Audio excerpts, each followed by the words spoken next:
Hey, everybody, let me mute some audio. I think we might have wait, all audio's muted. And let me see here. Do we have, hey, Colin, if you're in the chat, and Colin, if you want to turn on, if you still want to, we're good to go. I'm going to go to online Zoom classroom. So, Colin, it's your call if you can hear me in the chat. I might get a little tour to start class. He says he's good. Colin, if you want to, do you want me to turn on your audio, Colin? I think I can unmute you. Or maybe I can't unmute you. I don't know. Maybe you can unmute yourself. Oh, you're unmuted. Hey, Colin. Can you hear me? I can hear you. How's it going? Do you want to show everyone where you're at? Yeah, give me a second. Hey, guys. I'm in your stats class. I'm Colin. I work at Disney. Give me 1 second. Hi. So Colin's giving us. I'm doing class today from right here. This is where I'm going to be for class all day. Can y'all see that? Can everyone see that, Brian? Yep. So we are on Hollywood Boulevard in front of the Tower of Terror, and we'll be writing this right here after class. 2 seconds, Colin. I messed it up. Wait. Woo! No. Hey, Colin, 2 seconds. I clicked pin. Yeah. They're going to kill me in class. All right, here we go. Stopped. Pin video. There we go. We're good. Woo! Hey, guys. All right. That's awesome. So you're on your phone right now? Yeah, I'm on my phone. I'm going to walk to the rock and roller coaster, and then you can start class, Brian. All right. I know everyone's so anxious to learn about stats. Right now. Just be like, I'm in stats class. Yeah, this is just a casual day for stats. So if you haven't been to Disney now, you have. Oh, we got people dancing. I've never been to Disney. Let's see. So we're going to be watching Fantasmic tonight, right up there. After I think it's at 8 o'clock. Like that?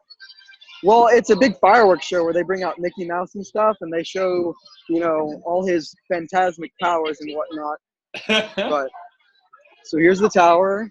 We're making our way to Rock and Roller right now. How's everyone doing? Can they all hear me, Brian? I think they can. They can hear in the chat room doing that. They are very jealous. Oh boy, because on my phone I can't see the chat and the video feed. So here we are, Rock and Roller. One of my favorite rides here.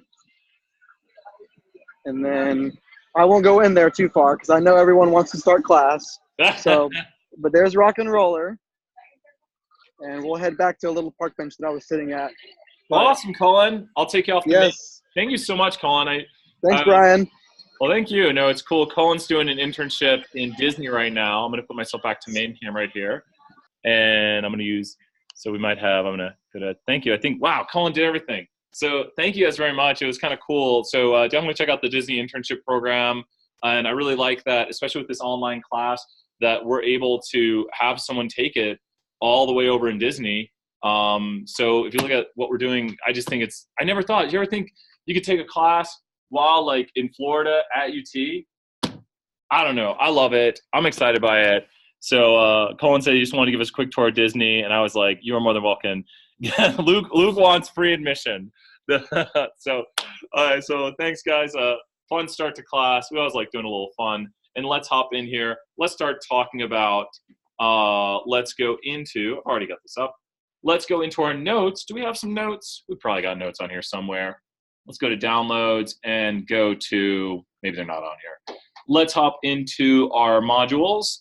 And we do have the notes for the normal curve. I couldn't think of it. But I need some people in chat. I need to know some numbers. I need those 3 numbers for 200 points. This is a big one right here. I want someone in class to raise their hand. I need to know all those numbers. Go ahead. I saw it right here. Give me one of those numbers. There's 200. Another one. 95. Another one. Go ahead. I'll get it to all you raising your hand. Throwing out those points. You should know 68, 95, 99.7. If you raised your hand or you said it in chat, you got those points. You should know those numbers like just instantaneously. I can't say that enough. 68, 95, 99.7. You're going to see me use it endlessly today. I'll even show you some of my scary superpowers today with these numbers. But with this in mind right here, if you said it in chat, you got those points. Thank you for paying attention. In chat right now, we got Harday saying it, Soman saying it, we got KP saying it. If you said it, you got it in chat. So remember, 68, 95, 99.7. We're going to talk more about what that means here. Very, very important. Make sure I think I have everything pinned properly. Oh, the video turns out A-okay. So this is exactly where we got to in the last class, but you shouldn't just know 68, 95, 99.7. You have to then tell me a sentence right now and say, what does that mean? What in the world does 68, 95, 99.7 mean? Why do I repeat these numbers endlessly? Brian, those are the percentages of area contained within 1, 2, and 3 standard deviations. Does everyone see what the graphic right here is? We talk about what it means. It's the percentage of data contained within 1, 2, and 3 standard deviations. If you remember back to some of your earlier questions, like on chapter 2 and 3, where it talked about most people are within how many standard deviations of the mean? 1, 68%, right? So if great job online, Luke, and in class, everyone answered 20 points, and you just threw out 200. Okay, we're toning it down a bit, pulling it back. But let's say that the average on the test for our first test is an 80, and so most people are within 1 standard deviation of the mean, Trevor, Ting Yang right there, and 1 standard deviation contains 68%. So if the average score on a test, I'm going to put this in chat so you guys can see it too, was normally distributed with a mean of 80 and a standard deviation of 10, so I'm going to write it on the board right here too so you guys can see it. If the average is normally distributed with a mean of 80 and a standard deviation of 10, that's how we write that. The first number is the mean, and the second number is standard deviation. You can see it in chat too right now. So a mean, normally distributed, big N, with a mean of 80 and a standard deviation of 10, we'd expect 68% of students to score between what and what? Raise your hand. Did I say that privately? Oh, sorry. Let me say it to everybody. And they're all saying it in chat. Oh, what happened to the in-class? Go no.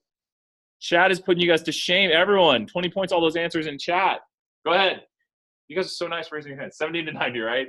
The answer was 70 to 90. Great job. 70 to 90 is where we expect the middle 68%. We'd expect 95% of the class to make between what and what? Use the numbers. 68, 95. Go out another standard deviation on both sides. They're saying it in chat, getting those points. 20 points every answer. Go ahead. Close, close, close. 60 and 100, 60 and 100. And always feel free to write it down. I'm going to show you what I would do, and I'm going to make it look easier than it is. Now, I'm going to do this so quick in class. They're going to, because I can't, when I teach online, I have to teach differently. I should get one of those Wacom tablets. I hate them, actually.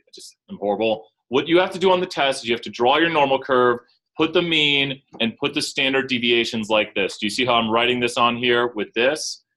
You will see online in a second. You can put your means and standard deviations. I'm scribbling because we're just seeing this real quick because only the in-class can see it. And I put below it the z-scores of it.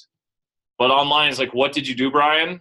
All I did, which we'll leave it on here so they can see, we are going to the David M. Lane normal curve, which is the one I suggest using. And if you notice what I drew, which you should be able to draw by hand, is this exact same curve on the screen right here. So everyone now can see what I was drawing. I was drawing the normal curve.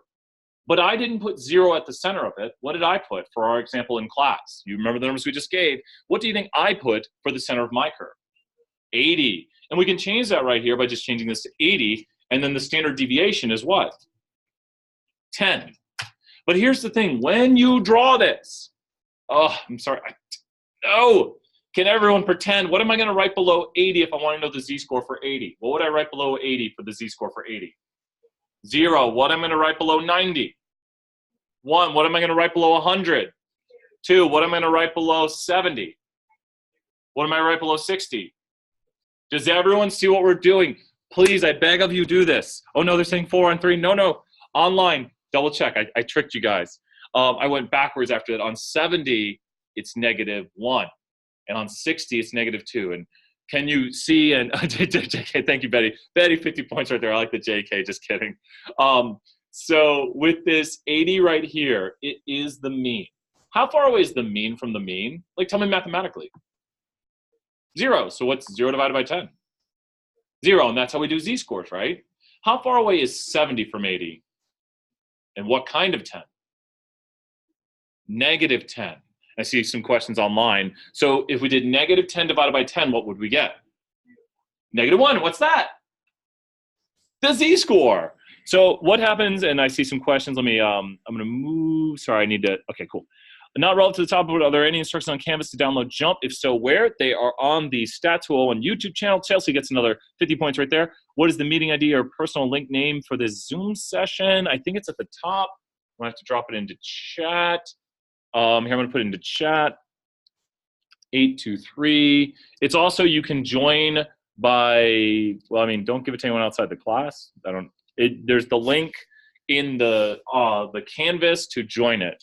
So it's just, you can join via that way right there. What happens if the test can't go above 100 in the score? Great question. I'm throwing 100 points for Q for asking that question right there, because sometimes not all data is normal. When would we use mean and standard deviation?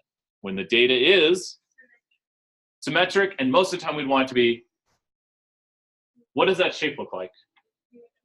Unimodal, normal, all that good stuff. Unimodal, symmetric is normal. Now, if it's symmetric, we're probably good to use mean and standard deviation. But if we had something that was kind of like a box, would that have 68, 95, 99.7 if it was uniform? Would that follow the empirical rule?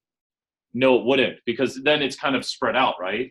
So the empirical rule, and that's the 68, 95, 99.7, applies to the normal data.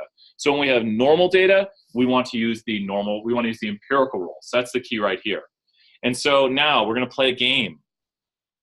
Well, you know what we could do? We could do part of your assignment. So you guys want to do a little bit of your assignment right here? So let's go to my Pearson and let's try part of your assignment. Do a little learn by doing and see how this assignment is done, because chapter 5, oh, they like that online. They're saying yes online. Let's do it. So the hardest part for a lot of people, and here's the pro and the con of this. Back in the day, like 10, 15 years ago, we used z-tables. I hate z-tables. The reason I hate z-tables is because they're just a bunch of numbers on a page. If you want nowadays to get the exact numbers, you can use the applets, and they say, well, you don't have a computer on you. That's what they used to tell me. Well, you're not always going to have a computer. That's probably true, right? You're not always going to have your computer on you. Are you always going to have your phone on you? I have the applet on my phone to find out the areas under the normal curve. Do you know what you also always have with you? You have your brain, I would think.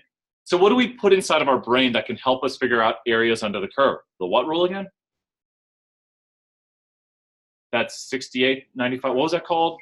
The empirical rule. The empirical rule. Yes, the empirical rule starts with an E, actually. The empirical rule. I don't know the difference. So the empirical rule, the 68, 95, 99.7, you're exactly right. That rule right there is what we can keep in our minds that is basically doing this for us. Because we would say, what % of students do we expect to make above a 90? Well, where's 90 at? It's at a z-score of what? 1. So let's do 68, because that corresponds with 1. I like right there. I like that, Sean. 20 points, John. So it's at 1, right? So what's inside of 90 and 70? What percent? Inside of 90 and 70 is 68. What is total outside? 32. What's above 90 then? You just figured out the answer right here. So if I go above 90, and I'll repeat this and I'll show it on here, it's about 16%. And if we want the exact number, we can then just put it into the calculator right here. No need for tables where we have to look through numbers and find things. It'll calculate it for us very exactly. And I'll use things like RStudio if I want. So once again, what we said is we said between, so we'll actually see the whole formulation of it. Between 70 and 90 should be what % of area? And is that basically 68? It's more exact, but it's basically 68, which means outside, if 68's in between, if 68's between your hands, what's total outside them? 32. And then what's one of my hands worth if 32 is on both sides? Above on one side would be 16, because 32 cut in half. Does that make sense? So what % of students do we expect to make below a 90? If that's 16, just round it to 16.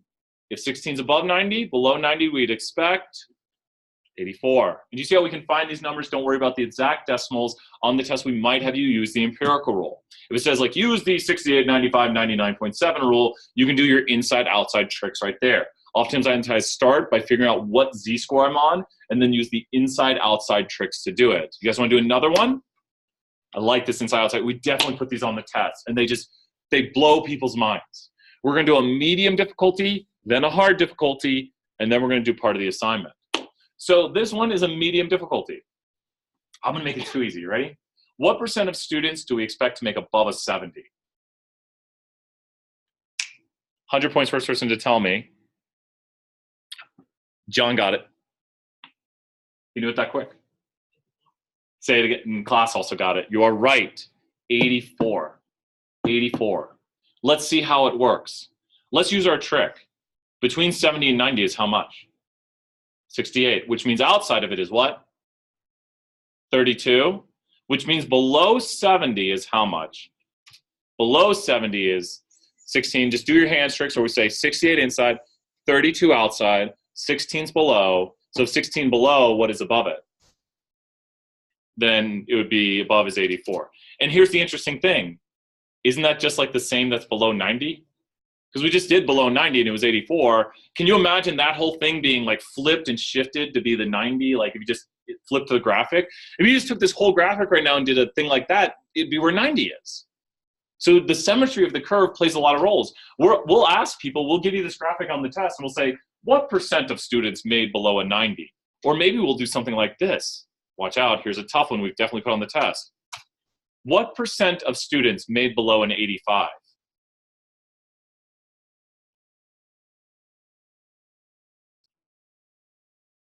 What percent of students made below an 85? Tell me, what is the z-score of 75? Negative 0.5, right? What's the z-score of 85? 0.5. Do you notice what's going on with this game right here? What this trick is?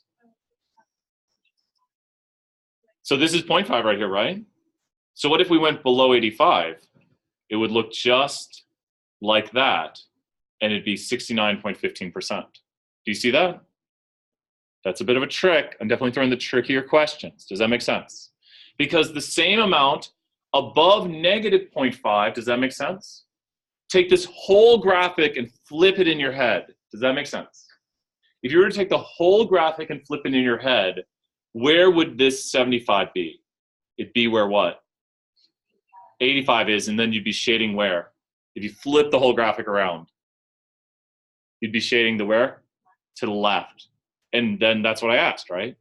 Now, if you can't do the mathematical flipping in your head, just remember that this is above negative 0.5. And due to the law of symmetry, the same that would be above negative 0.5 is the same that would be below 0.5. Does that make sense? This is probably one of the hardest questions we ask, where we ask you to do something like this where the answer is not obvious. And in this instance, this does not use the empirical rule. We might supply to you a graphic on the test. I'm trying to make sure to do like all the trick questions I can think of because I haven't seen the test yet. So if we were to do something, we get so many students who walk up to us and say, how am I supposed to know where 85 is at? But think about this. Put your z-scores below, negative 0.5. And then the z-score for 85 is 0.5. And all of a sudden you're like, wait, I know something related to a z-score that's just the opposite of it. And then you can use that information to your advantage. Definitely a harder question on the test. I've seen people who've made A's who have missed one question like this. So don't worry. If you got this example and you think you could do it like that, you are definitely getting how to use this. So let's look at some examples right now on how to do these problems, and let's look at some of your homework assignment. Okay, I'm not doing that well right now. So manage, we didn't want to go there. We want to go here to assignments, and let's hop in here to chapter 5, part 1. Am I under the instructor part? Cool. I think the first question is a z-score question, so it'll be nice and easy. Let's increase this font size. And so how far below is Ruth's score on the midterm than the average? How many points is Ruth below the average? She is how many points below the average? 14. They might already know the answer. What is her z-score? Now remember, to get the z-score, I think I'm hearing it in class, you are correct. Because remember, it's observation minus mean. So we saw this. She is 17 below, and we divide that by what? 7. So observation minus mean over standard deviation, or z-score is negative 2. Make sure to carry the negative, because would you be happy if your z-score was 2 on the test? What does that mean in context? Interpret that z-score in context problem. Your test score was 2 standard deviations above mean. That's all a z-score means. It's how many standard deviations above or below you are. So a steer weighing 1,000 pounds, we need to compare it. And you see here this first number, as we've already learned today. This first number is the what of the distribution? The mean. The second number is the And wait, it's almost a little bit more than one standard deviation. Do you guys see that? It might be like 1.08. There we go. That's the answer. So, and then the steer weighing 1250 is more unusual. And we're done with that problem. Let's go back and take a look at it, though. How in the world did we know this? I want you to think about what a z-score means. Just pause on the question. A z-score is literally just how many standard deviations it is below. If this was 55, then how far below is 1,000 if the standard deviation was 55? Well, they're a difference of 55, and it'd be exactly one standard deviation below, right? So let's take a look at this. All we need to do to figure out the z-score is do what is the formula again? All online. John, I'm throwing you 50 points. I love that you wrote that. John wrote it out. And we would do observation. Does everyone see the observation? Minus what? 50 points. Observation minus. Emily got, or Colin got it right there. Observation minus mean. Does everyone see that? Divided by z-score, standard deviation. So I want you to think about what this is doing. The z-score, when we do observation minus mean over standard deviation, 20 points, Colin and Mark online, and everyone in class, observation minus mean is figuring out what the two are from each other. The what? Observation minus mean is figuring out the two things there, starts with the D there. Distance or difference, right? And then we divide by standard deviation. You're just doing what to that difference? You're standardizing it. So a z-score is a standardized metric. So that way when your friend's like, yes, my z-score was 3 on my chemistry test. You know, but you made a 70. Might you be happy if on an organic chemistry test you made a 70? Some people are saying yes.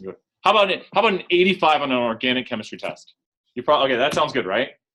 How about an 85 on an introduction to English short essay by everyone's favorite instructor who's super nice to everyone and just hands out A's? Wait, but no, you said 85 was good. A second ago, you were like, yeah, give me that 85. Now you're like, no, wait, I don't want that 85. Why? It depends on what the class average is, right?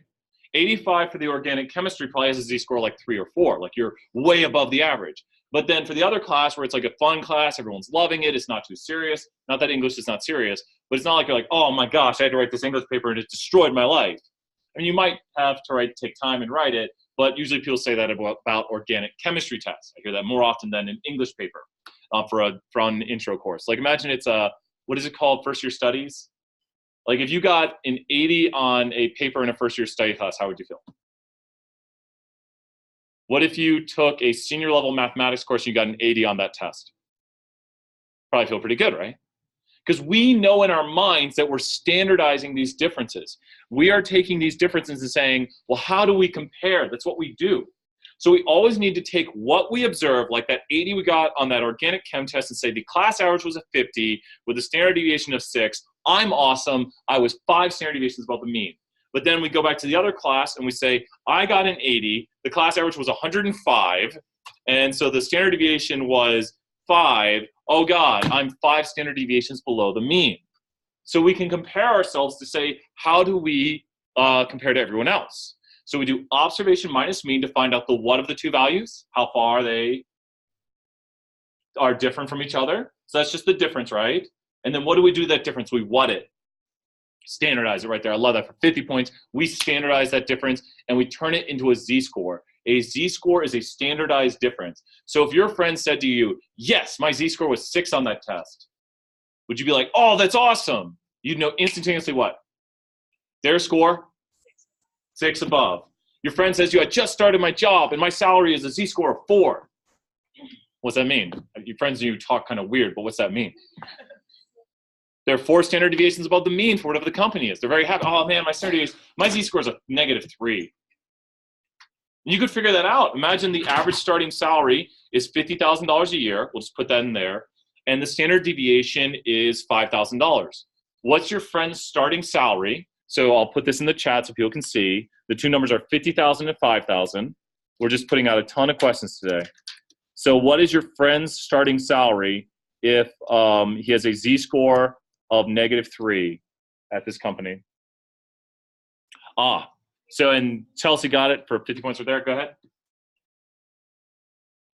And a question was asked in chat. They said, how do we get that standard deviation The good news is we will never find the standard deviation by hand. Standard deviation, we will use calculators for, we will use jump for. We will not find the standard deviation by hand, so it just finds it for you. -3, exactly. If it was +3, they'd be making how much? They got it in chat. You guys are knowing it, 65,000, because they're 3 standard deviations above the mean. So every time I say z-score, you should just think, that's how many standard deviations someone is away from the mean. I think sometimes we get so bogged down in formulas, we're like, well, how do I solve this with a formula? Don't think of it as a formula. Just think when I say a z-score of 3, just think, oh, there are 3 standard deviations above the mean, 5,000 3 times on top of the mean. And you can use it as a formula and do mean plus standard deviation times z-score. That's the formula right there. So you guys got it. Nice job. Let's look at another problem here. And here we are. So now we're drawing out the curve right here, showing the 68, 95, 99.7, and we can see it. And this is what I want you to do on the test. I want you to draw your normal curve, try to label everything. Even if we give you pictures, I beg of you, remember this. If we give you pictures, do not be tricked by the pictures. Draw your own picture. And then if we give you pictures, put the z-scores below it. So you can see the z-scores for everything you have on there. So don't use what we give you. It's not like we're trying to trick you, but sometimes we don't give you enough, and we want you to try to figure it out. So pretend like I need to draw this out. So I would find the right one here first, and you see the standard deviation is 5.8, which means I need to use either this one or the far left one, and one of those has a trick. Uh-oh, this one on the far left starts to go too far apart. These numbers are too far, and it looks like it is this. How do I know this? Because what is the mean of this distribution? It should be what? 1287.2. Nice job on line, Mark, for 20 points right there. And then the standard deviation needs to change by how much each time? And what would I put below 27.2 when I'm drawing this on my own? 0. And below 33, I'd put 1. I'm just going to put the z-scores below it to help me out on a problem if I ever need it. So let's go to final check right here. We got it.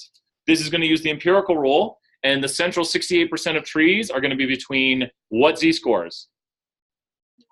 -1 and 1, which are the values, 21.4 and 33. Does everyone see how I'm able to figure that out? And on the test, I'd obviously put -1 and 1 right here, and it'd be pretty easy to see that that's the central 68% of values. So what percent of autos should get above 33? What do you notice 33 is? 33 has a z-score of 1, and I wasn't trying to do the same problem 1,000 times today, but what percent of the area is above 1, a z-score of 1? 16%. And I'm going to review this again, and please ask, like, Brian, how in the world did you get that? Remember, we have 68%, which we just did in this previous question. What is outside of 68? We're going to go step by step. Outside of 68 is? How much is total outside of 68? 32. And then what's one of my hands worth? And does everyone see how I'm doing this right here, where I go the inside, outside, and then I figure that out? And that is the above. It just takes practice, and we're just going to keep doing problems with this because you have to see it, you have to do it, you have to try it. So using the 68, 95, 99.7 rule, what percent should get between 33 and 38.8? And if you memorize Brian's numbers, you would know that that is 13.5. So how did I know that? This one is a tricky one. Here's what we can do. If you notice, 33 and 38.8 are z-scores what and what? Oh, Colin, you're destroying. Colin, I'm throwing 50 points. Colin got it. Colin wrote the math out for it. Colin, I'm going to have to show this to everyone now. Great job. That is top tier work. That's worth a big 50 points. So what I'm going to do right here is I'm going to put this as z-scores again, and I'm going to show what Colin just showed us. I'm going to try to show it visually. Okay, so if you recall what the graphic was showing, we were between z-scores 1 and 2. Now, this is going to give an exact number, so don't look at the exact number, just look at the area. This is the area we want to find between the z-score 1 and 2. Does that make sense visually? We want to find between 1 and 2. Well, let's think about this. If we find above 1, that's too much. We should delete the area that it is where? But above 2. So completely above 2. So does that make sense? Because we're still keeping it's hard to see, you can see over there, we're still keeping the area above 3, but it's a little hard to see. So now the area above 1 that we just found was how much? Due to 68, 32, above 1 is how much? 16. But then let's find the area above 2, which means we need to go between -2 and 2 is how much percent? 95, which means outside of this is how much total outside of it. If 95 is between, how much is outside? 5%. And then what's one of my hands worth? 2.5. So above this is just 2.5. That's from the 95, 5, 2.5 on either side. So think about this. If above 1 is 16, then what would we do to only get, and let's show it here visually so I can go between the two. What would we do if we want above 1, but we don't want that tail? We'd subtract from it how much? The area above 2, which is what? So the 16 minus 2.5 is, remember this is recorded because I realized that's a tricky one. 16 minus 2.5 is 13.5.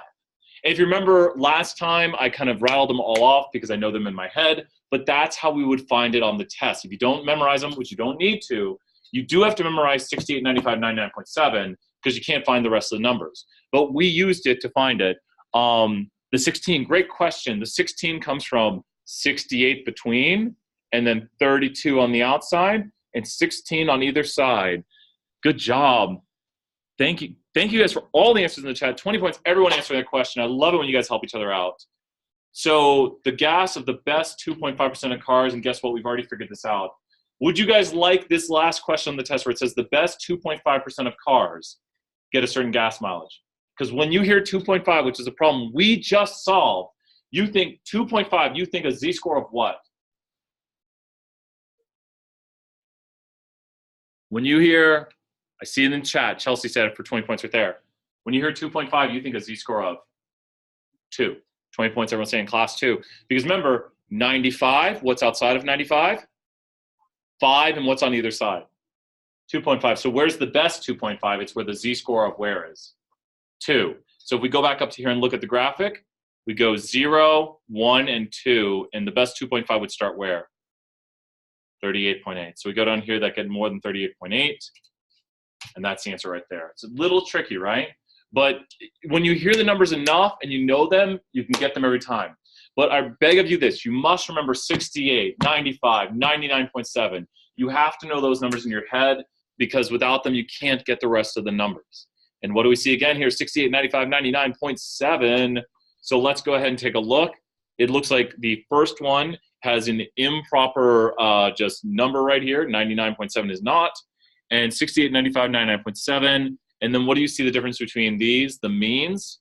So which one is it? A, B, or C? C. It has the right order of 68, 95, 99.7 and has the mean in the center of it. There we go. We've put test questions like this, I swear, I promise. And I get excited and then people miss them and I get sad. The central 68% of trees have diameters between what and what? Online? Yes, everyone answering 20 points. Keep those points. This is a high point class today. You have to practice these. You have to know how to do these problems. And that's just, when I say 68, you should think in your head, 1 standard deviation above, 1 standard deviation below. About what percent of trees should have diameters below 1.8? When you look at 1.8, you should turn it into a z-score. And you should think of the z-score, and they're already getting it online. They're destroying it. Oh, you guys already got the answer to it? No, you guys are so quick now. I taught you all the tricks. So I'll review just briefly here. What I'm going to do is I'm going to say 1.8 has a z-score of what? -2. Does everyone see that? I can z-score it. It's -2. Now, when I hear -2, I think 68, 95. So what's in between -2 and +2? -2 and +2 is how much data? 95. What's total outside? 5. And then what's below it? 2.5. Does everyone see that? And you just have to practice. You have to be able to see it and practice it. And I know please tell me if we're going too quick. Ask me to slow down. It's just all practice. This is between the z-score of what and what? 2 and 3. Does everyone see that? You can look here. 18.6 is a z-score of 2, and 22.8 is a z-score of 3. Wait, what is above a z-score of 2? We've been doing this a whole bunch. What's above a z-score of 2? 2.5. So keep that 2 point, but wait, we don't want to go above 2 completely because We don't want everything above 2. We'd have to subtract off the area above where? Above, oh, I don't know if anyone's gotten it online yet. So I want to get between these two numbers, which is between the z-score of up. Mark got it for 20 points right there. Between the area, between the z-score of 2 and 3. So if above 2 is 2.5, do you guys see that right here? If I were to shade the whole thing. But now I want to chop off the area above where? Ah, yes, nice job. You say it again. The z-score of 3, and this is where they made the mistake online. They're fixing it. They're learning. Great job, onliners.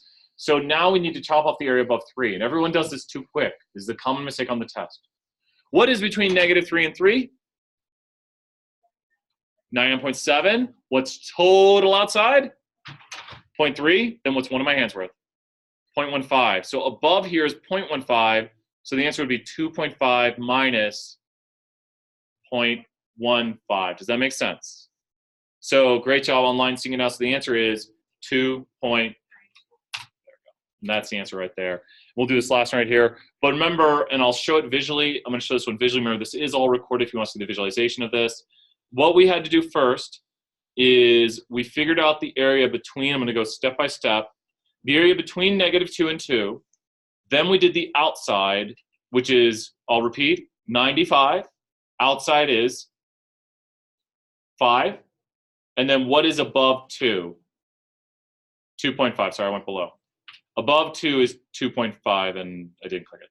So 95, 5, 2.5. Does that make sense how I'm able to do that?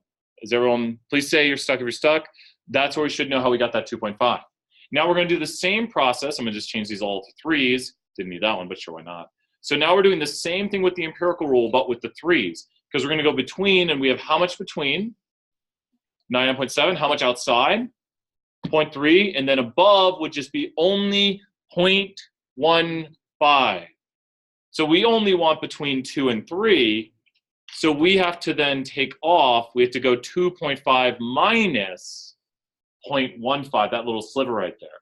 Lots of practice. That's another difficult one right there where people get stuck. So you can also memorize these as 0.15, 2.35, 13.5, 34, and then you can just add segments. And then you would go in reverse, 34, 13.5, 2.35, 0.15. So that's an all right thing to memorize also. It's just numbers. I love numbers. What percent of trees should have diameters over 22.8? Brian, 22.8 is a z-score of what? 3. And what's above a z-score of 3? Exactly.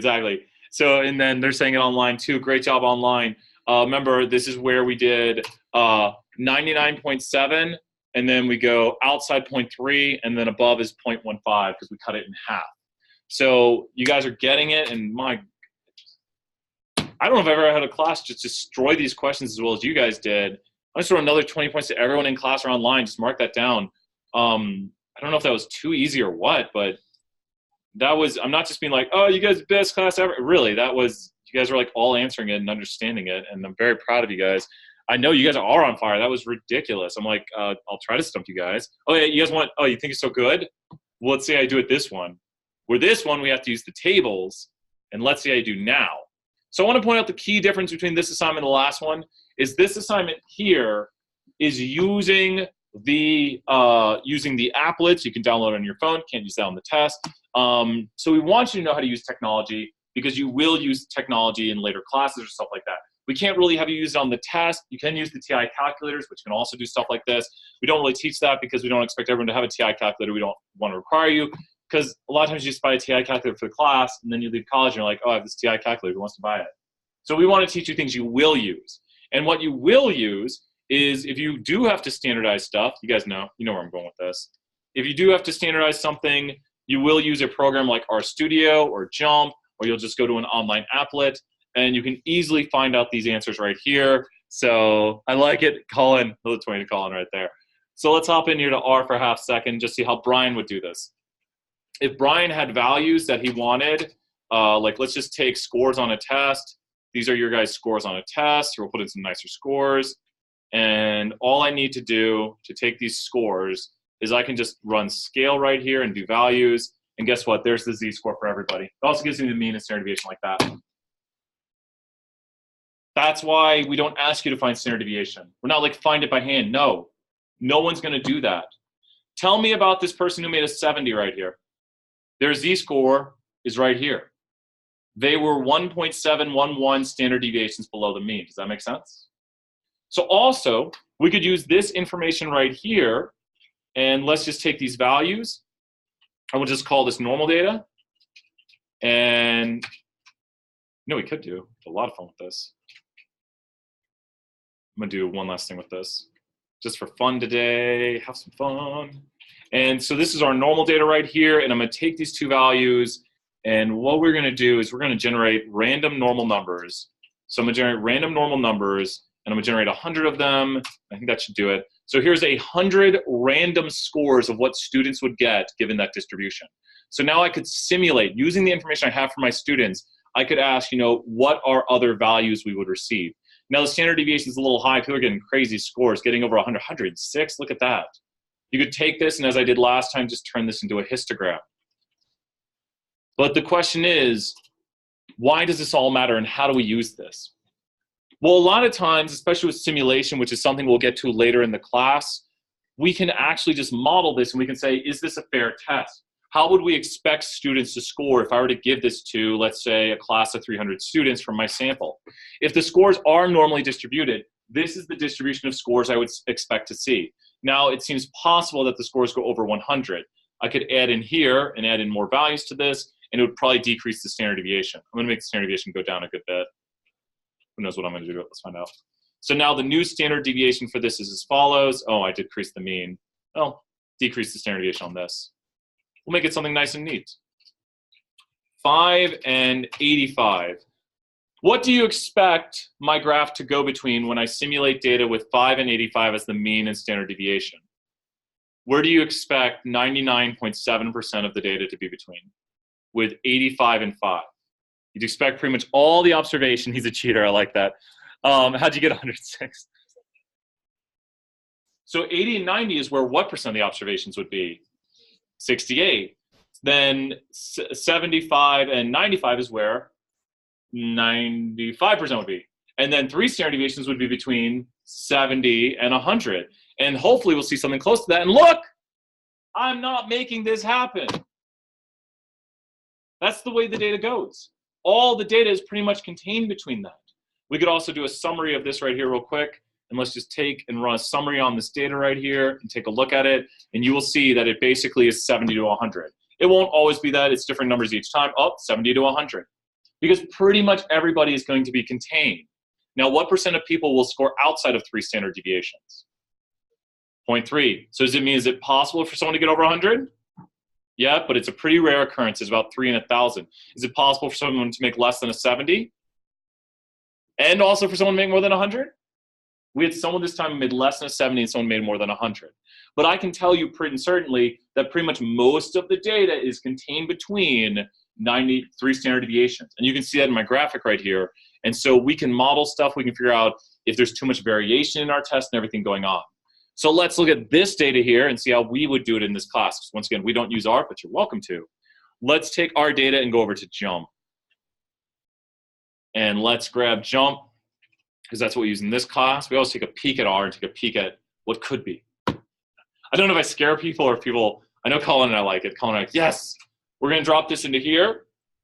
We're going to go to Analyze Distribution, and we can see the distribution itself if we wanted, and we can do the same things I was doing and get the mean and standard deviation and all this good jazz.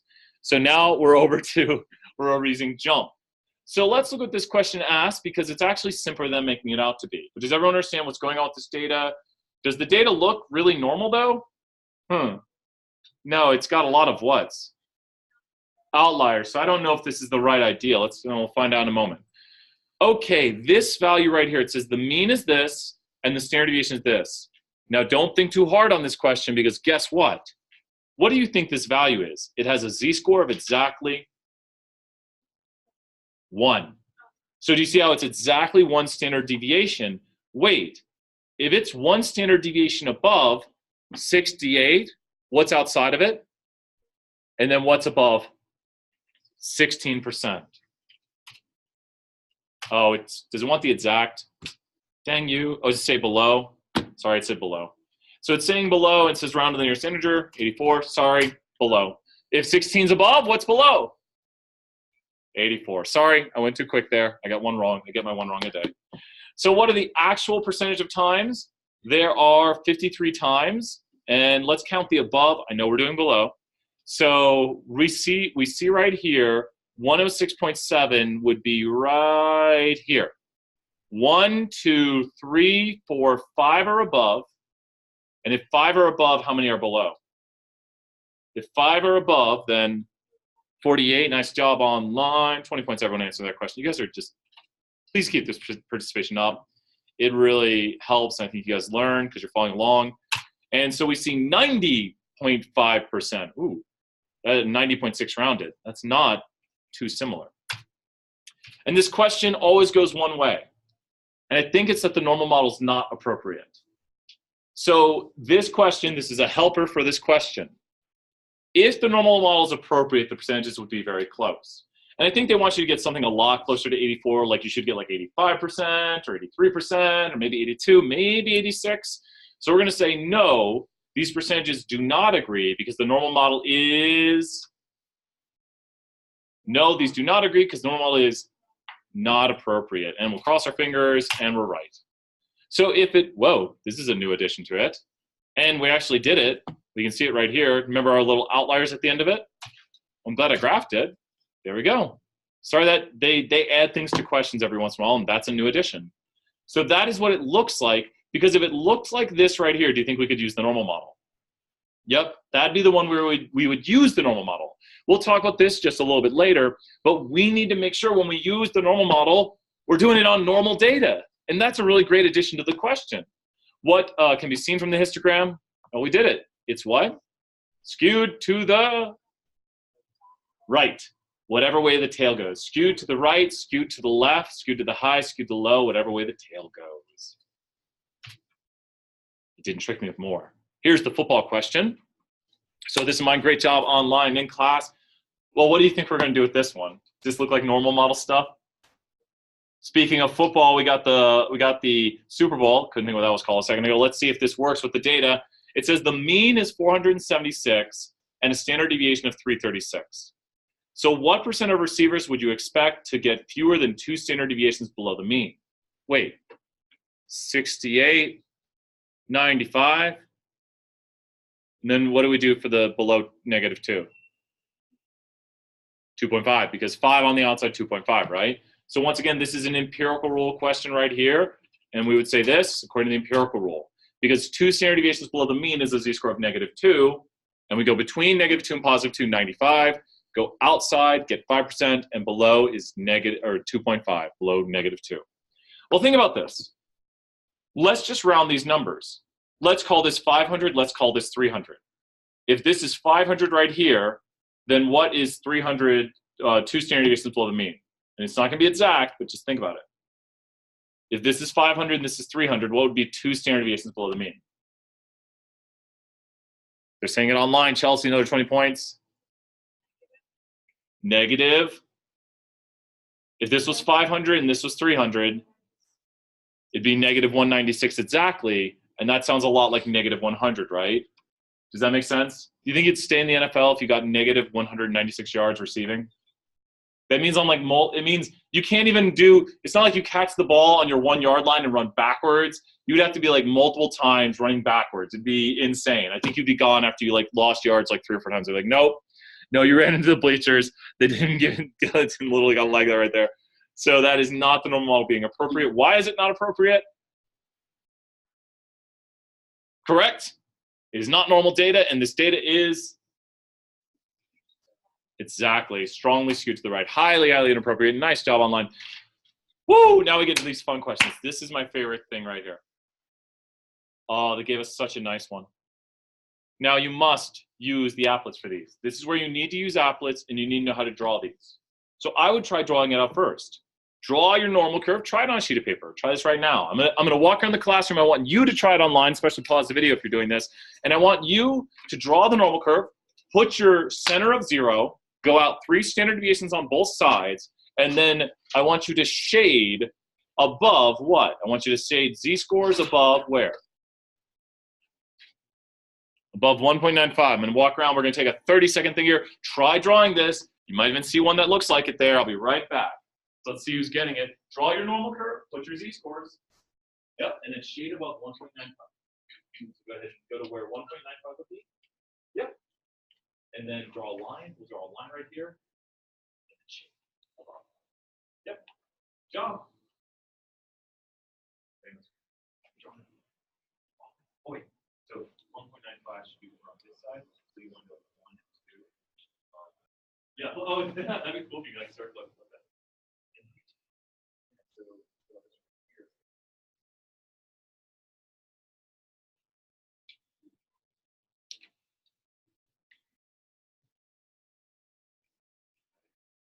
So on the test, we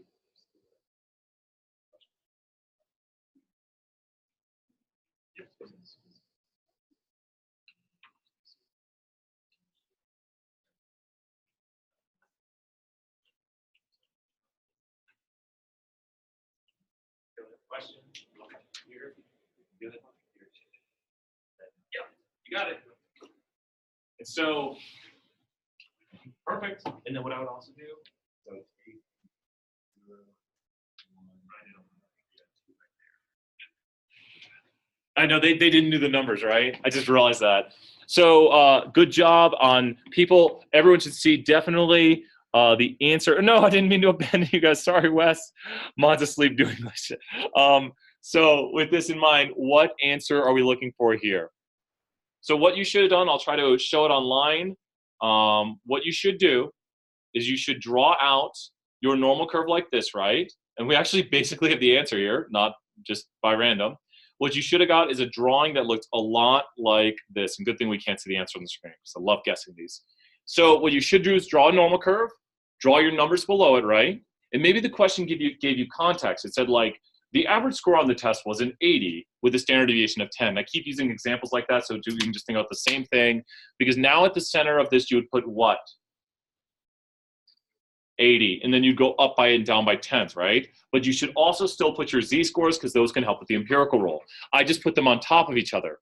So with this in mind right here, this is what you should have drawn. And this looks a lot like graphic what? Graphic A. And so please, I beg of you with the online, I beg that you draw this out and try it because on the test, you will have to maybe draw or try to practice this and have to do it. And now we have to figure out the area. And you guys are gonna know how I do this. You're gonna know my tricks. How many decimals does it want? 2 decimals. So 2.6%. There you go. Why did I enter in 2.6? Because think about this. If between -2 and 2, I like how. That was an easy one. I think I can get the next one. The next one's a little tougher. But between -2 and 2 is what percent of area? We'll go back 95, right? So I already know above here is 2.5. So above 1.95 is a little more or a little less? A little what? Little more. And I know something you don't know, that above 1.96 is the actual truth where 2.5 is. And so that's why when I did this, I thought it might round to 2.6%.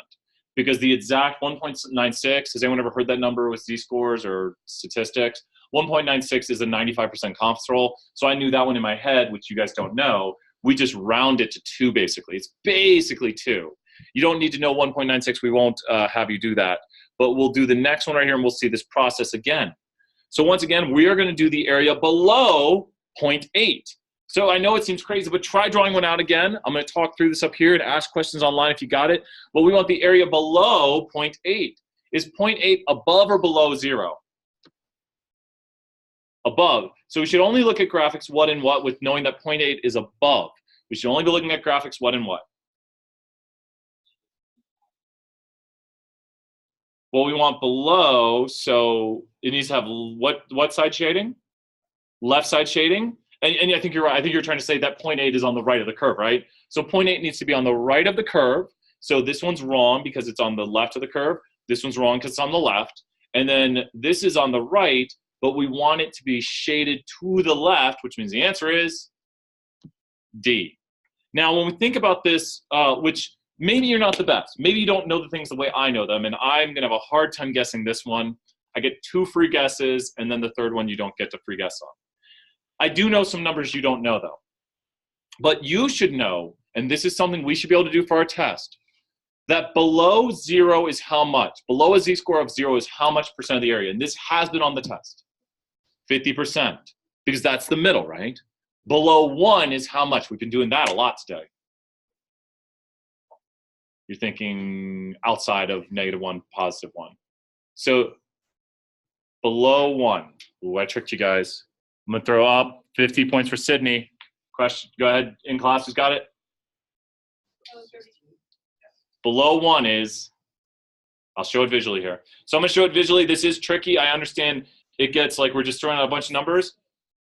So below 0, and just think of this for a moment, just pause. Below 1 has to be more or less than this. More. So any number we say has to be more than what? 50. Does that make sense? Any number we say is going to be more than 50. Well, wait. 68% is between -1 and 1, right? So how much is between 0 and 1? If 68% is all of this, how much again? 34, which we don't want to confuse with that other 31. Just ignore that. So 34 is between 0 and 1. So how much is below 1? Not 34, but 84. 50 points. Everyone trying out on that. Thank you guys very much. It's tricky, but 84%. So if we were to go below 0.8, the answer to that would have to be more than 50, but less than 84. And that has definitely been a test question, and that one kills people. Just make sure to look at it carefully. And if you've broken down your curve where you've written 34 right here, you would just say 50 plus 34 is 84. Also above 1 is how much again?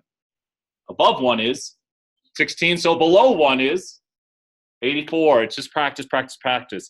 There is multiple choice, but these are some of the killer questions on the test. And if you get it down, they're some of your favorites. Because you're like, I got that. I know how to do that one. So we just practice this. We practice, practice, practice. If you notice, I haven't done too many of the slides today because you have to see about 1,000 examples. You have to like do each example.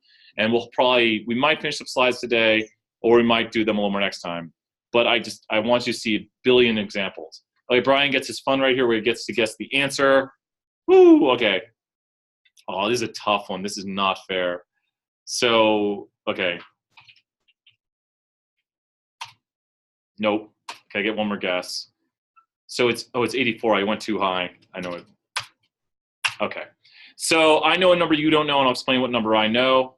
The number I know that you don't know is 0.67. And below that is 75%, basically. I mean, rounded. I think it's 74.3 and 2, something like that. 0.67 is the z-score for the interquartile range. So if I go between these two numbers, you do not need to know these numbers. If I go between these two numbers, it's basically 50%, which is the interquartile range. Does that make sense? Which does appear in some problems. You can also, and I should mention this now, change the way you're calculating it. Let's say I want to know the exact z-scores for the middle 50%. I can switch over to here, and there it is right there. It's 674. So does everyone see how I can get the z-scores for the middle 50%? And so this time I tell it the area, like if I enter in the middle 68%, what z-scores will it return to me? Basically what and what? Middle 68%, z-scores of 1 and -1. And then 95, basically, and there's that 1.96 I told you guys about. And then 99.7, and that's what's going on right there. So Natalie and also Keenan, 50 points for both of you guys answering. And Mark also, thank you guys for answering those questions. They are in-person on-paper exams. Questions?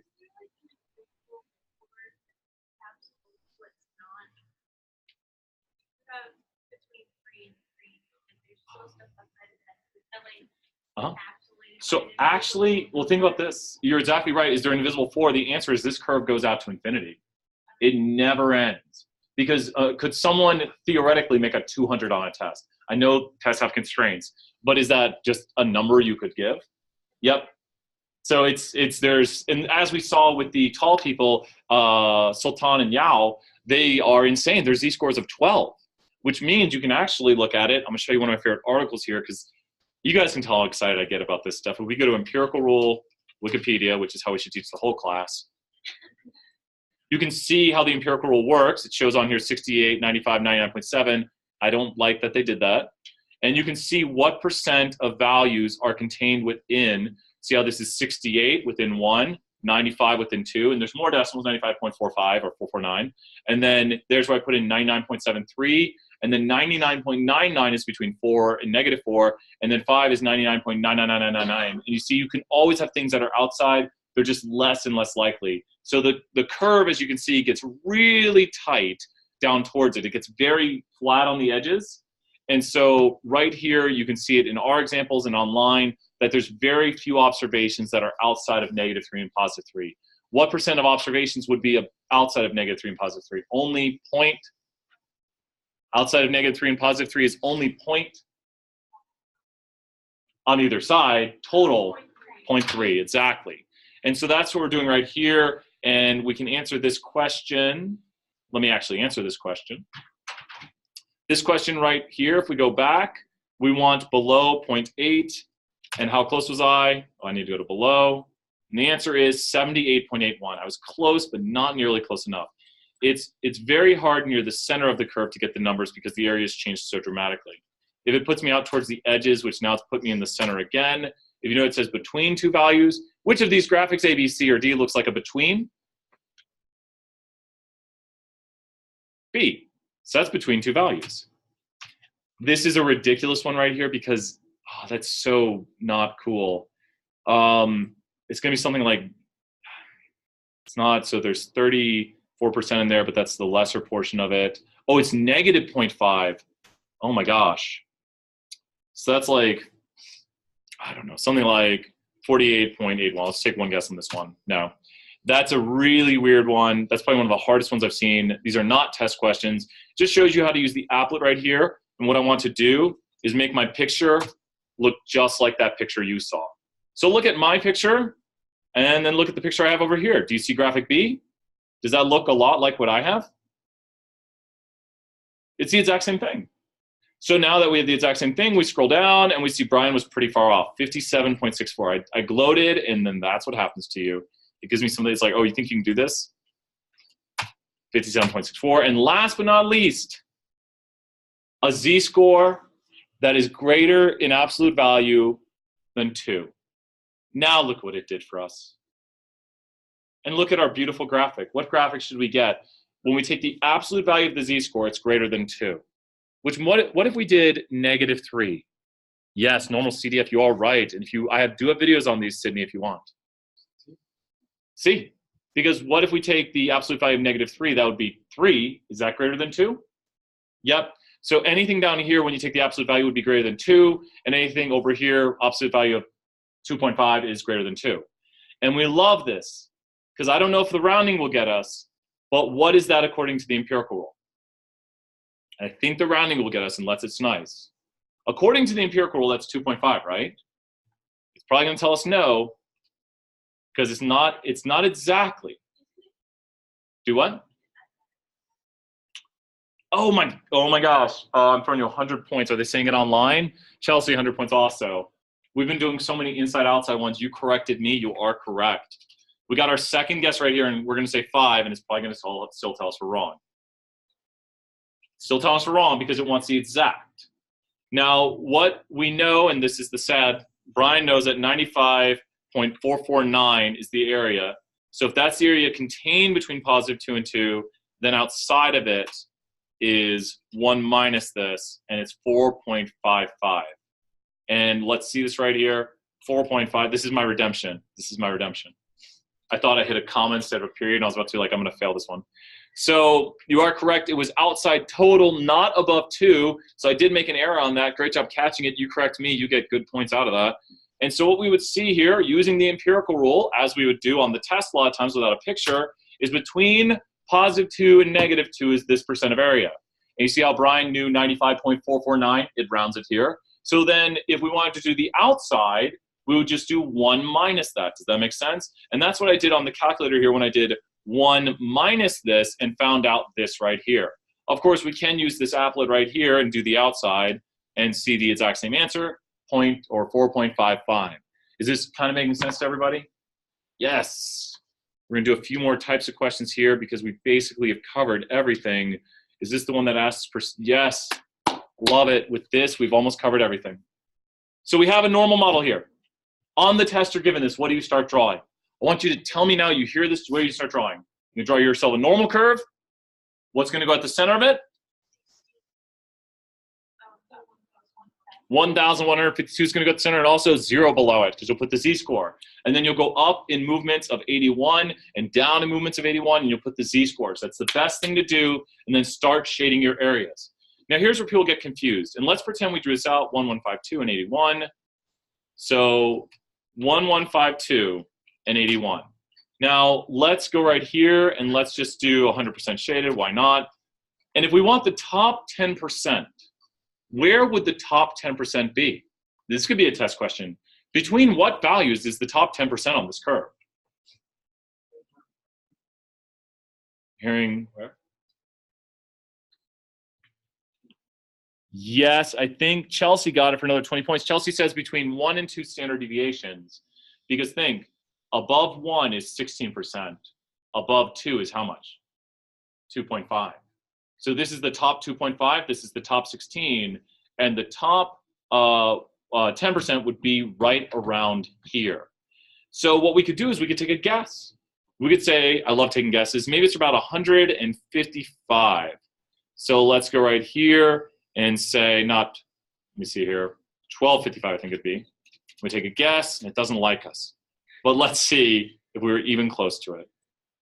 So the top 10%, we go right here, and we would go to 10%, and we go to right here.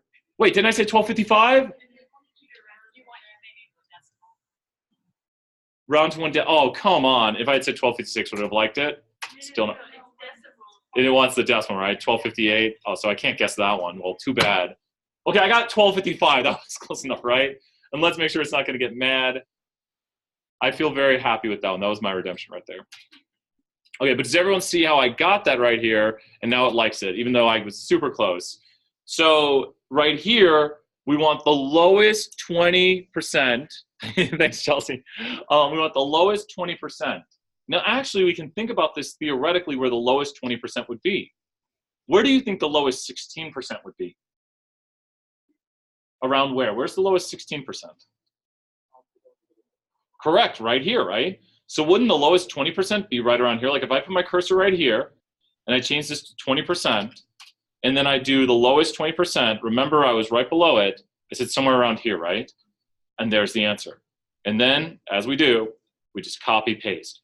But I don't want you to worry, I don't want you to think of this as magic. If you notice what I'm doing every time I do this, I think to myself, wait, where's the lowest 20%? So don't use it as a plug and chug too much. Don't be like plug, chug, done, plug, chug, done. Think of it as, where's the lowest 20%? Well, if this is the lowest 16% and this is the lowest 50, the lowest 20 has to be somewhere around here. And we could ask that on the test. The lowest 20% is between a z-score of -1 and 0. And you can see that on the graph right here. Or we could ask you, which of these values might represent the lowest 20%? And we could give you values like 1050, 1170, or 1083. Multiple choice question, right? And you say, Brian, how can I figure this out? I didn't learn that normal CDF stuff in the calculator. But wait, 1083 is the only one between a z-score of -1 and 0. So we know that the lowest 20% has to be here. There's lots of ways to solve the test questions often, and we often want you to understand the theory behind it and why we use the empirical rule. And that's been the big thing I've been covering today. So the middle 40%, we got this. What do you think I'm going to click right here?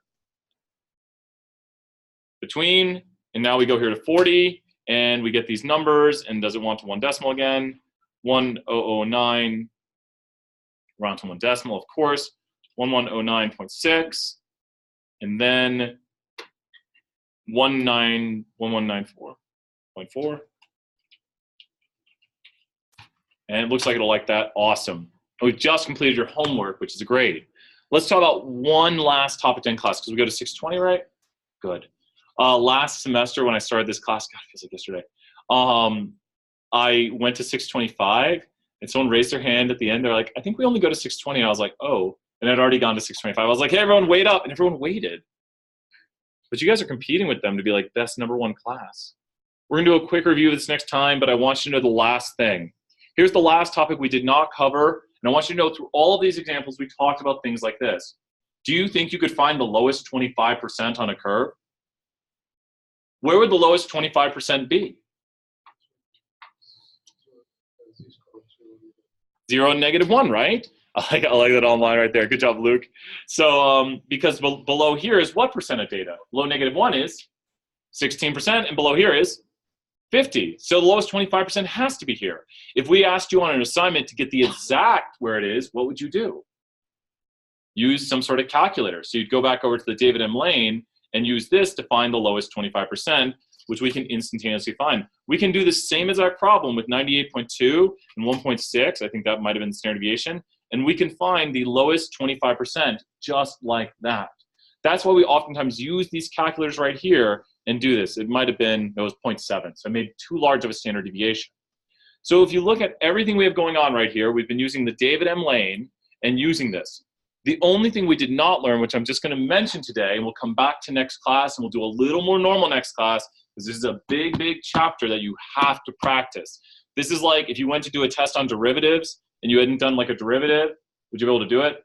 No. So please practice this chapter. It's a big one. So with this in mind right here, we only use the normal methods when data is what?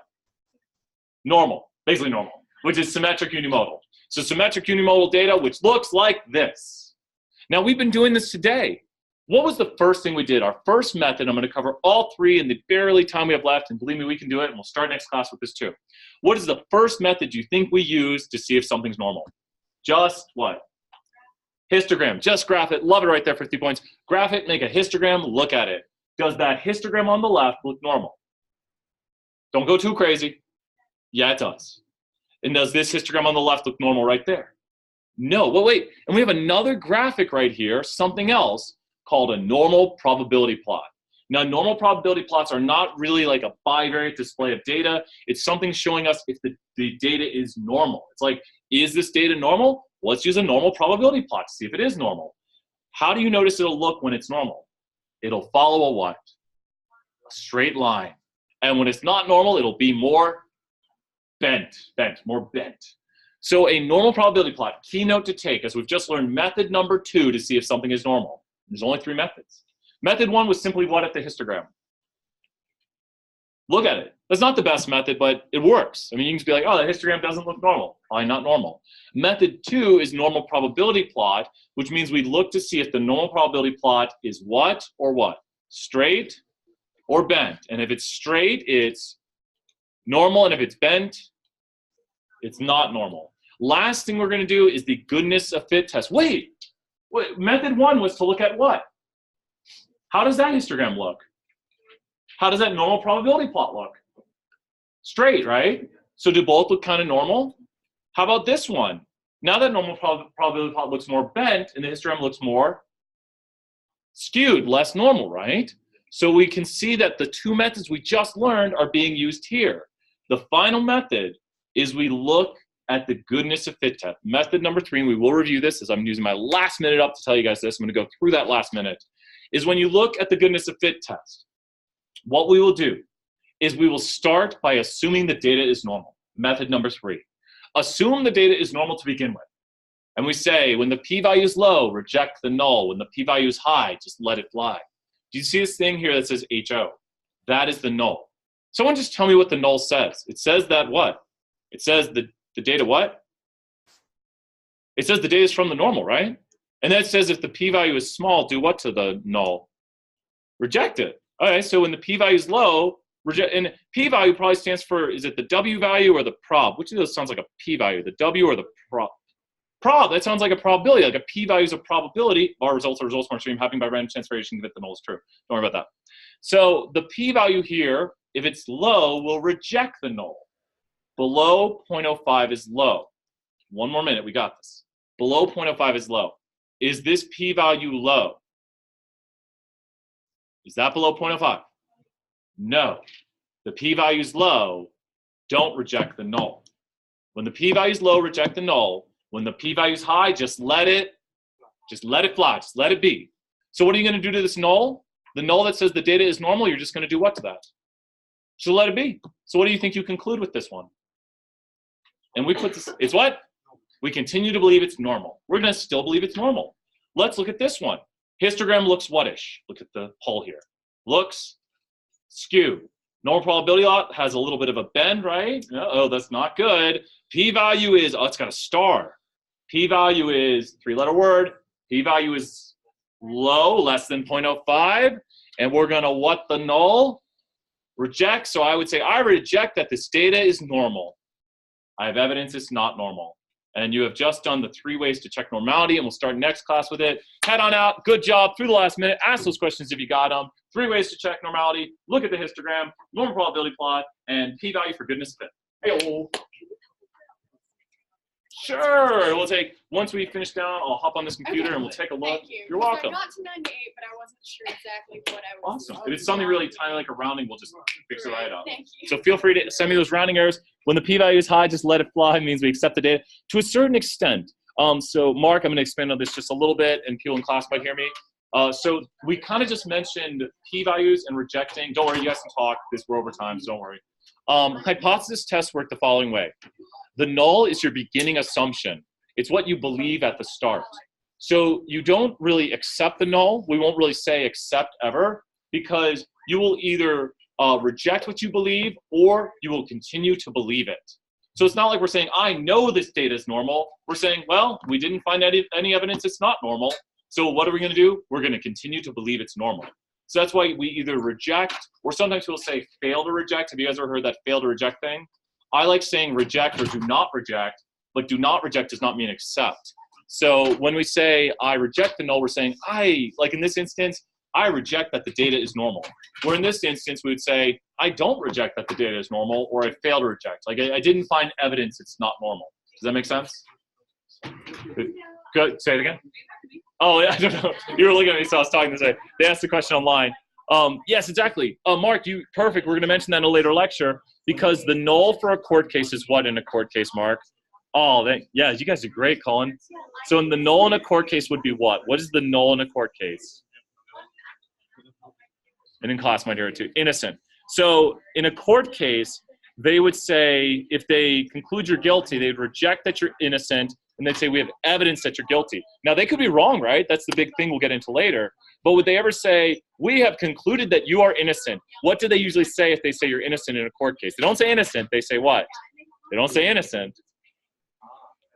They say not guilty. They say not guilty, which when you think about it, what they're saying is they didn't have evidence to show your guilt. So when we say guilty or not guilty, we're saying we either have enough evidence to show guilt to reject someone as innocent, or we did not find enough evidence. They could still be guilty, but we're saying we did not have enough evidence to show guilt. So we don't say we accept that this person is innocent. We would just say we did not conclude they are guilty. They are not guilty. We did not have enough evidence to show guilt. So this data might not be normal. We just didn't have enough evidence.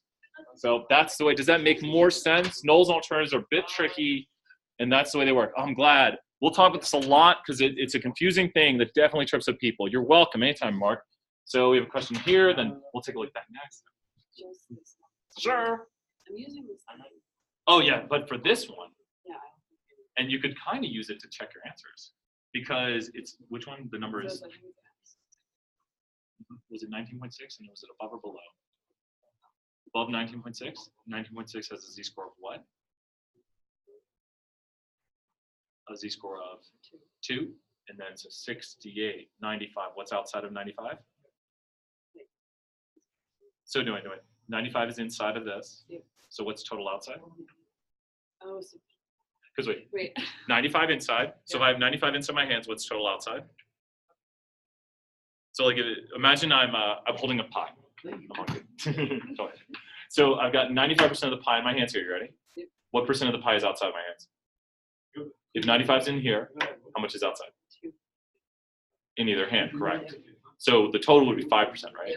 So that should be, and do this real quick, go to your calculator again. And you see how that's basically 2.5? That's the exact answer, but it's using the empirical rule. Oh. So that's an exact answer. So if it says use the empirical rule, you'll use the 68, 95, 99.7 questions, answers right there. I think we answered everyone here. And then, hey, question. Okay, so this is, I'm just like trying to connect dots. So Sure. I'm a biology major. Cool. And so obviously like with like settings and everything like Yeah. that, there was p-values. Yeah. And literally, so I graduated, like I have my degree, but like for the longest time I did not understand some of the research because we talk about p-values and everything. It's just stressful. But so when you talk about the p-value being less than 0.5, so like you don't reject it and everything's saying it's normal. So like in like study, is that saying like when it's less than 0.5, that means that it's significant?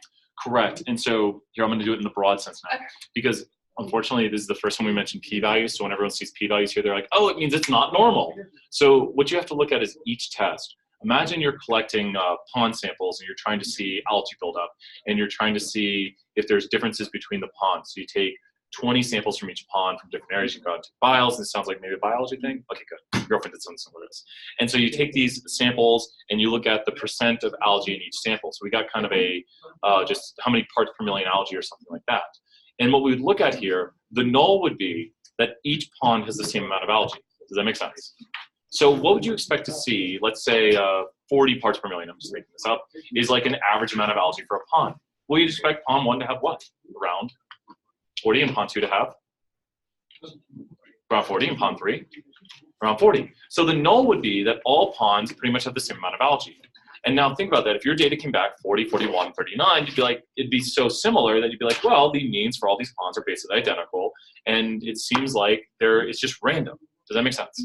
So what a p-value actually stands for, I'm going to slow it down. A p-value stands for the probability of our results or results more extreme happening by random chance variation given that the null is true. Let's break it down in this example. So your results are the pond scum, right? So the p-value is the probability of your results. It's what you observed. Or results more extreme. So imagine an extreme result. You walk out to the pond, it's just covered in scum, and then one pond is just clear as day. Well, that's an extreme result, right? So we can imagine things more extreme than what we observed. So that's where you get the shading on the outside of the curve of the p-values, because you're shading more extreme results than yours. It's like, what was the possibility of what I observed or something more extreme? So in this instance, everything is more extreme than ours, because think, ours was basically the ponds are perfectly in line with each other, and then everything is more extreme. So the p-value is very close to what? Pretty much everything was more possible than our results. Or everything beyond our results was possible. P-value is very close to 1. That's an extremely high p-value, right? And the last part's very important. We're going to keep talking about this again later. It's the probability of our results, which is what we saw at our ponds, or results more extreme, which is like the ponds could have been crazier, further apart from each other, happening by random chance variation, as though there's no relationship here, given that the null is true. And the null is key, because the null for this is that the data is normal. A very high p-value would come from when the curve looks normal. So if the curve looked perfectly normal, the p-value would be very close to what? And as the curve gets weirder, the p-value gets closer and closer to what? Yes, because these results, according to this null, are less likely by what? Bingo. And then if let's say these ponds are all the exact same, by random chance, you'd expect the differences to be what? Very what between them? By random chance, you'd expect the differences to be very, very small, right? So you'd expect your differences between the 3 ponds, if it's just random variation, to be very, very small. Yeah. So when you look at these differences and you standardize them, because we'd standardize this with a NOVA, that's a talk for another day. But when you say my null is that pond 1, pond 2, and pond 3 are identical, and then we standardize this difference, and then we use an F curve for this to plot the results. I'll show it here on the screen. And so what you would have to do, and then I'll show you what your curve would look like for this. So we have here Iowa applet F curve. And so your results would look something like this. And this is a totally different curve.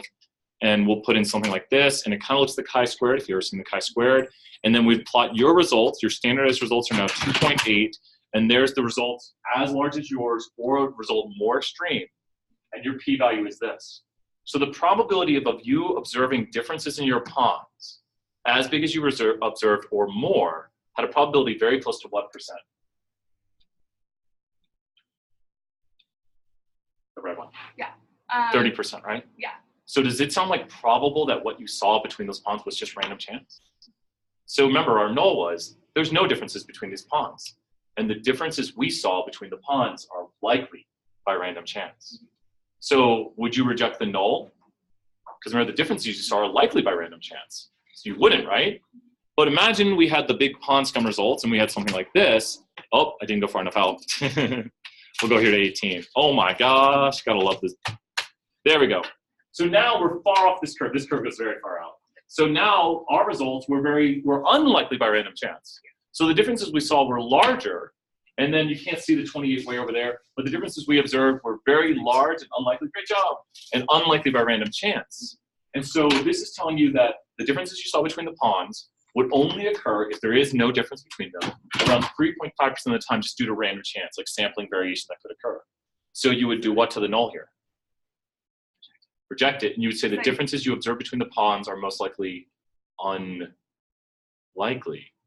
by, and there's probably some association, there's probably some differences. So they're significant. They're significant. And that's what statistically significant means. Literally, So statistically significant means unlikely by random chance. Is that what that means? Did that help? Yeah, it's like Good. literally, it's crazy that like I didn't take this in undergrad. Oh no! Like I spent so long preparing for like presentations or for papers, trying to understand like the statistics. Well, whenever you have questions on p-values and stuff, this is what I do. I tell p-value people what p-values mean. I try to make it into your pond examples. Thank you so much. Let's bring it up. Hey everyone, we're getting the lecture. Let's bring up the question and meeting and